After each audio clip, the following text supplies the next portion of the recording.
നിൽക്കേണ്ടി വന്നാലും,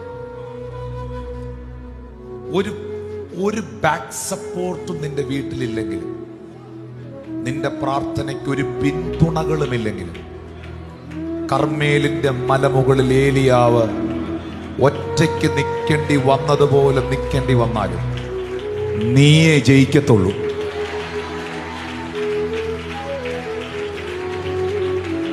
പ്രാർത്ഥിക്കുന്നവനെ ജയിപ്പിക്കുന്നൊരു ദൈവമുണ്ട്. പ്രാർത്ഥിക്കുന്നവനെങ്ങും ലജ്ജിച്ചു പോകാൻ ഇടവരുത്താത്തൊരു ദൈവമുണ്ട്. പ്രാർത്ഥിക്കുന്നവനൊരു പരാജയമാകാൻ അനുവദിക്കാത്തൊരു ദൈവമുണ്ട്. നീ തകർന്നു പോകാൻ ദൈവം അനുവദിക്കത്തില്ല. നിന്റെ കുടുംബം തകർന്നു പോകാൻ ദൈവം അനുവദിക്കത്തില്ല. പ്രാർത്ഥിക്കുന്ന നിന്റെ കുഞ്ഞുങ്ങൾ തെറ്റിപ്പോകാൻ ദൈവം അനുവദിക്കത്തില്ല. നിനക്ക് നഷ്ടപ്പെട്ടതെല്ലാം കർത്താവ് നിന്റെ ജീവിതത്തിലൂടെ തിരിച്ചു കൊണ്ടുവരും. പ്രവാചകൻ കണ്ടത്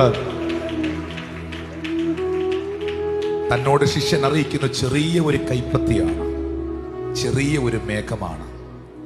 പ്രാർത്ഥനയുടെ മറുപടി ചെറുതായി പോയോ, പ്രാർത്ഥനയുടെ മറുപടി വൈകുന്നത് എന്ത് എന്ന സാഹചര്യങ്ങൾ നിന്നെ ചിന്തിപ്പിച്ചേക്കാം. പക്ഷേ പെയ്തത് വൻമഴയാണ്, വൻമഴയാണ്.